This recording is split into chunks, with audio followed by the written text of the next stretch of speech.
On a day when my husband, who usually remains in his room, had stepped out briefly, the intercom at my house began buzzing incessantly. I answered the door to find my mother-in-law standing there, visibly excited.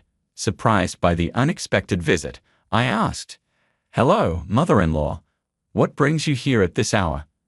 "First of all, you should answer the intercom promptly. Making me wait is quite impolite, don't you think?" "I apologize. I was caught up with some work." "Work? It's hard to believe you're doing anything substantial from home. I suspect you're just lounging around, aren't you?" "That's not the case at all. I am genuinely busy with my work." "I don't want to hear any excuses. You live a comfortable life here every day, benefiting from my son's high salary, and I find it unfair. My son and I plan to start a new chapter here, just the two of us. Please make arrangements to move out." With a self-satisfied grin, she pulled a piece of paper from an envelope and handed it to me. "Here, take a look," she said. The document was marked Divorce Papers, with my husband's section already completed. "Wait, are these divorce papers?" I asked, astonished. "Yes. He's come to realize he can't continue with you. So sign these and vacate the premises immediately." She looked triumphant, clearly anticipating my shock. But I wasn't as rattled as she expected. With a calm smile, I signed the papers. Internally, I found her misunderstanding amusing. She had no idea what was really going on. "My name is Nancy. I work from home as a freelance writer and editor, drawing on my past experience with a publishing company to sustain a steady income. During my time at the publishing company, late nights and weekend work were common, but the pay was excellent. Thanks to my salary, bonuses, and copyright-related rewards, I was able to save a significant amount. Despite the inherent instability of freelancing, I've been able to live comfortably. I met my husband, Dylan, while we were both employed at the publishing company. He was an aspiring writer with a passion that resonated with me, and my support for his dreams gradually blossomed into love. Our shared career ambitions made our early married life fulfilling. After we married, I transitioned for freelancing full-time, working from home. I had believed that my husband and his family understood and valued my career and income. However, over time, it became clear that they struggled to appreciate the nature of my work. My in-laws, holding more traditional values, found it difficult to grasp the concept of working from home and viewed freelancing as unstable compared to Dylan's steady employment, leading them to undervalue my contributions. Dylan began bragging to his parents about his success as a renowned writer, which only intensified my in-laws' cold attitude towards me. Whenever we met, their sarcasm was evident. They'd remark, "Oh, it's Nancy, who never seems to work. What brings you here today? Looking for a job recommendation?" "Mother-in-law, if you're worried about our living expenses, I assure you I'm earning well, so there's no need for concern," I replied. "Really? You sound quite assured. Perhaps you should show more gratitude to Dylan. Without him, wouldn't you be in a tight spot?" My mother-in-law's traditional values shaped her perspective. In her era, women typically managed the household while men worked outside. Consequently, seeing me work from home, she likely assumed I was neglecting domestic duties. This situation highlighted the generational and cultural misunderstandings and challenges within our family. Mother-in-law, freelancing allows one to earn a good income without needing to go to an office. Thanks to technological advancements, we can work from virtually anywhere, and my job fits that model. However, my mother-in-law reacted with irritation, saying, "All you do is talk back. You're such an unpleasant daughter-in-law. It doesn't look right for a young woman to be spending all day at home on a computer." Lately, these exchanges had become increasingly frequent, and I was growing weary of them. I bit back my response, thinking, not this topic again. Internally, I knew I was the primary breadwinner and managed most of the housework, but I kept that to myself. Initially, her complaints were only voiced when Dylan wasn't around, but recently she had started expressing them more openly, especially during family dinners at her home. These gatherings felt more like critique sessions than family meals. Even though I was invited, there was always only food for Dylan, with no place set for me, which made the situation uncomfortable. Additionally, I suspected she was speaking ill of me to other relatives, as I caught unpleasant whispered comments. I was often caught off guard by her and my father-in-law's attitudes, and Dylan's silence only added to my frustration. Moreover, they saw Dylan as a successful author and frequently relied on him for financial support, often asking him to purchase things.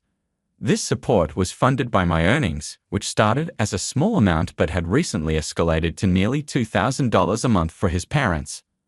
I decided to confront Dylan about his use of my earnings. "I want you to stop giving my money to your parents without asking me first," I said. His response was colder than I anticipated. "You're making money while relaxing at home, right? It's easy money. Why not let my parents benefit from it?" "Wait, Dylan, do you really think I'm just lounging around at home to earn my money?" I was taken aback by his words. It felt like the final straw. I felt betrayed, confused, and heartbroken. Despite the challenges with his parents and our differing backgrounds, I had believed Dylan was on my side, which gave me the strength to endure. His words shattered that reassurance. Dylan, whom I thought understood my efforts and feelings, had joined those who mocked me behind my back. I remembered our first date when he spoke passionately about his work, his dreams, and his values. His enthusiasm and sincerity had drawn me to him. But lately he seemed to have lost that drive, spending his days aimlessly, often absorbed in games. This new side of him was a stark contrast to the person I had fallen for. Games aren't inherently bad, but his obsession with them had led him to neglect his passion for writing, which both saddened and injured me. I began to question whether I could continue my future with Dylan. The more I thought about it, the more bleak my future with him appeared. Consequently, I decided to divorce him and secretly began searching for a new place to live. I looked online for apartments suited for singles and visited several properties, prioritizing those with a quiet environment and strong security. Eventually, I chose a place that met my needs. One day, while Dylan was out, he usually spent his time playing games in his room. My mother-in-law paid an unexpected visit. I answered the door in surprise, and without waiting for an invitation, she plopped down on the living room sofa and declared, "Nancy, you need to leave this place." "Why are you saying this all of a sudden?" I was too stunned to react immediately. "It's quite clear.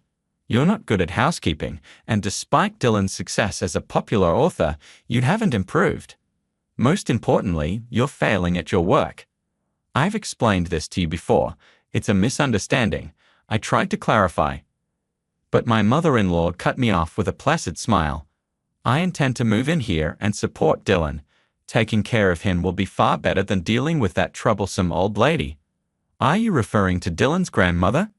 "Yes, that's the one. Even though I've done so much for her, she's always finding fault and showing no gratitude. I'm fed up with it.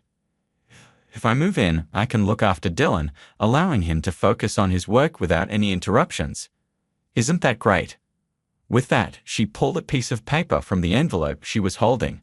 "So, would you please leave this house immediately?" I accepted the divorce papers she offered. They were already signed by Dylan.